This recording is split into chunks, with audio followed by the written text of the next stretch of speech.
That's right, Val. In fact, it was 5 different law enforcement agencies that have been out here searching all day for, again, what they say are drugs and narcotics that Craven County Sheriff Hughes says were thrown from a speeding car that was driving across the Neuse River Bridge right here in New Bern. Yeah, take a look here behind me. You can see it is absolutely a celebration at the Beaufort Hotel here in Carteret County as the polls look like Congressman Greg Murphy will once again be reelected. The bacteria can infect people through open wounds that come into contact with bodies of water like the Neuse River here behind me. It can also infect people through ingesting shellfish that contain that bacteria. The most important thing out here, Brian, is that nobody was actually injured when those shots were fired, not just at a Greenville police detective, but also at a federal agent. But you can see here behind me, the scene is very much still active. The flood water came as high as 3 feet in certain areas of the campground. Take a look. You can still see the water level is high against the RVs behind me. According to these warrants in my hands, former Commissioner Peter Van Vliet was found in possession of at least 12 child pornography videos, some of those involving children as young as 2 to 5 years old. His punishment for this: probation. According to these case documents in my hand, Brian, it is male officials found over 500 ballots that were missed statewide between last night and this morning. The plaintiff in this case was his former administrative assistant. She claims that when she was hired in October of 2016, this department director sexually harassed her on multiple occasions. Republican Congressman Greg Murphy tells me he has no reaction until this election is, in his words, verified. COVID-19 has indeed affected their Halloween revenue, but perhaps what's surprising is in what way. Just take a look at all of the cars here in the parking lot behind me. Staff say they've actually made more money this year than in years past. Kate, what did you take away from the president's speech today? Well, the president's speech focused largely on his Supreme Court nominee, Amy Coney Barrett. President Trump told the crowd that if he is not reelected, his opponent's pick could have radical left philosophies. On the surface, less taxes and more money in your paycheck seems like an ideal situation, but according to that executive order, unless something changes between now and January 1st, employees will have to pay double in Social Security tax until April of 2021 to make up for the tax break deficit. Actually pretty safe here on the roads. You can see there's not much snow sticking to the ground. But one thing that we do want to make you aware of is there are some problem areas around town, including one of the major problem areas we noticed was on the on and off ramps getting onto Highway 70, both east and westbound. The Coast Guard tells me that now one of their main concerns with the air temperature and the water temperature being as cold as it is the possibility or even the likelihood of hypothermia. This really is a huge weekend for the bars here at the town of Atlantic Beach, like the Tackle Box Tavern here at the town circle, as they're now able to serve open container alcohol to go to all of the visitors that will likely be coming out to the beach this weekend. Now, Dr. Peter Francis says this scenario, while possible, is not very likely. Still, it's happened before. In 1824, Andrew Jackson won the popular vote and the majority of electoral votes. However, the House elected John Quincy Adams. Well, take a look here behind me. It's a pretty slow scene here at the Carteret County School building. In fact, that's what poll workers here in Beaufort tell me it's been like all day, which is not necessarily surprising considering 60% over that actually of registered voters here in the county voted prior to Election Day, and this is just one of 26 total precincts. Now, for voters who are casting their ballots today, let me show you the process. As you can see here, hand sanitizer stations are throughout the entire room. There are also masks for any voter who forgets one, and every single voter gets their own pen to limit person-to-person contact. Now, once a voter gets a pen, they can head right back there to that station. Each voter is separated from the poll workers. Good morning, Eastern Carolina. I'm Kate Hussey in for Alexis Cruz. Let's get straight to your forecast with Storm Track 12 meteorologist Shane Hinton. Shane, clearly on Wednesdays we wear pink, but yes, what's our weather looking like? Well, let's take a look at this morning's top stories. The new face covering requirement goes into effect at 5 p.m. today, and many of you are asking questions about the do's and the don'ts. Executive Order 147 requires you to wear a mask in all public places, both indoors and outdoors, where physical distancing of 6 feet or more is not possible. Shane, on a scale of 1 to an entire bottle, how much hairspray do I need heading out the door today?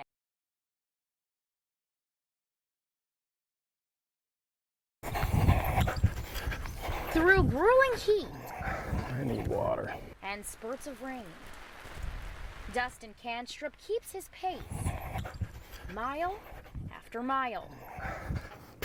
You start to lose count. Perhaps the toughest part of his over 24-hour journey So I'll do 100 miles. is what he carries behind him, I'm pulling frickin' 31.2 pounds.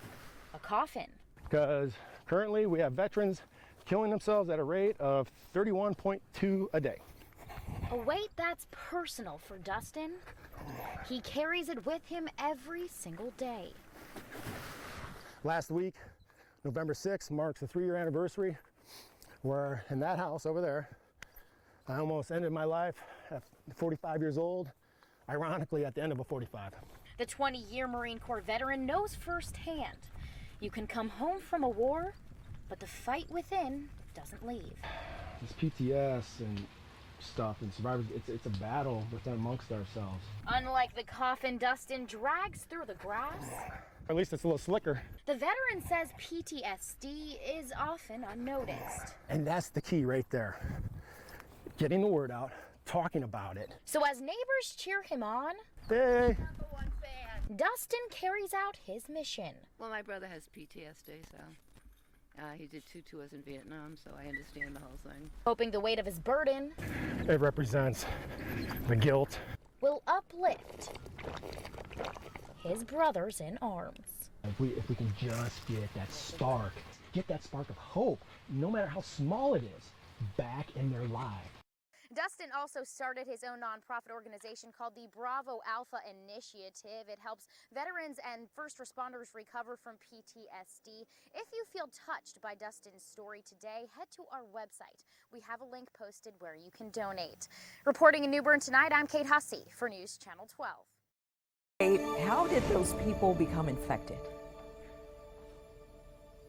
The bacteria can infect people through open wounds that come into contact with bodies of water like the Neuse River here behind me. It can also infect people through ingesting shellfish that contain that bacteria, an infection that can be deadly.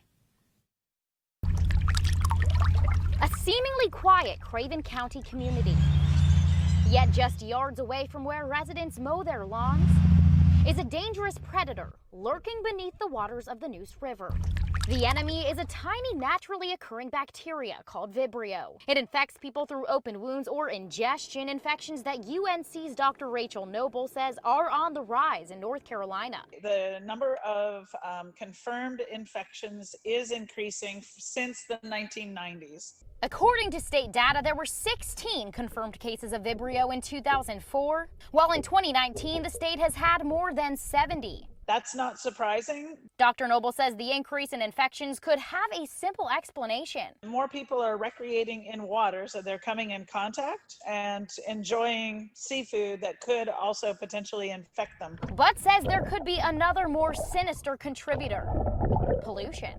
When you put lots of very rich material into it in the form of a sewage spill, the Vibrios are going to respond to that, and they are going to preferentially grow because they're opportunistic. Noble says there is no need to panic. It's not a scare tactic. Yet with state data from South Carolina showing Carteret and Pamlico counties leading both Carolinas in the most Vibrio cases per 100,000 people, Noble says there is reason to be careful. I think Vibrios are something for people to keep in the back of their mind. Now, Dr. Noble also says people with underlying health conditions like diabetes or patients of chemotherapy treatments are most at risk for complications with Vibrio bacteria, and says they should especially be careful. Kate Hussey is looking into the crimes and his sentence and is getting us all the details and answering your questions for us. Kate, what have you learned? Well, according to these warrants in my hands, former Commissioner Peter Van Vliet was found in possession of at least 12 child pornography videos, some of those involving children as young as 2 to 5 years old.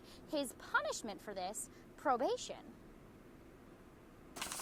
According to these case summaries from the Craven County Courthouse, The investigation began back in February of 2019, while Van Vliet was still volunteering at the Catholic Annunciation School in Havelock and serving on the Havelock Board of Commissioners.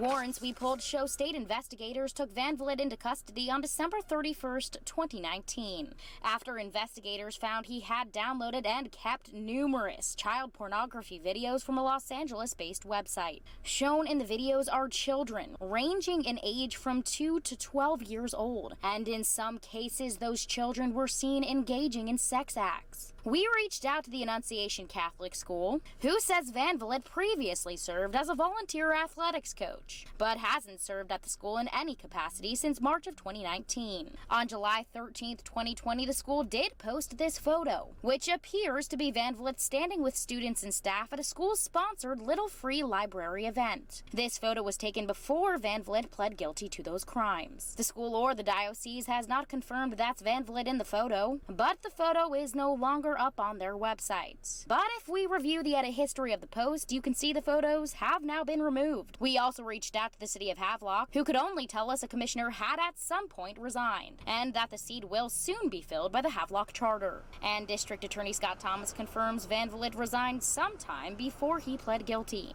Van Vliet will see no jail time, instead received 5 years supervised probation.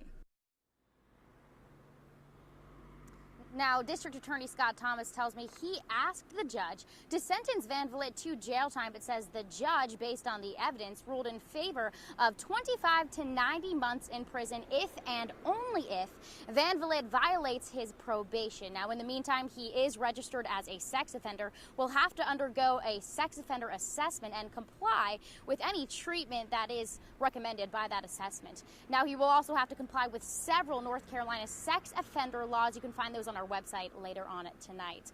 Live outside the Craven County Courthouse tonight, I'm Kate Hussey for News Channel 12. All right.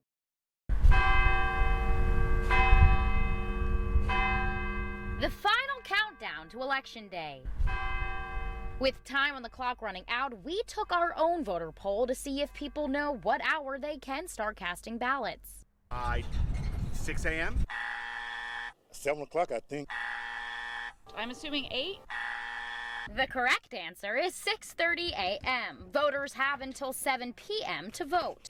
Craven County Board of Elections Director Melanie Ray doesn't foresee huge lines. We only have about 28,000 voters that have not cast their vote. But in case there is a wait, curbside voting, is that an option to anyone? Yes. I would assume so, yeah. Not really, because some people can't do that much standing. Ray says curbside voting is available at each polling place, but only for people unable to stand for too long. They do have to sign a legal affidavit affirming this. Speaking of requirements, do you have to have your ID when you vote tomorrow? Yes. I don't think in the state of North Carolina. North Carolina voters are not required to show photo ID. Ray says there is one thing you do need, your polling place location. You do need to go to your assigned precinct because your ballot is specific to where you live. A question every voter I quizzed answered right. Do you know your assigned polling place? Yes. Yes. Yeah, it's over in the courthouse. Now, if you don't know your polling place, you can check our website. We do have several resources posted there where you can not only check your polling place online, but also to see if you're registered to vote. Ray says poll workers tomorrow will be wearing masks, sanitizing between each voter, and taking other precautions. Live in Craven County tonight, I'm Kate Hussey for News Channel 12.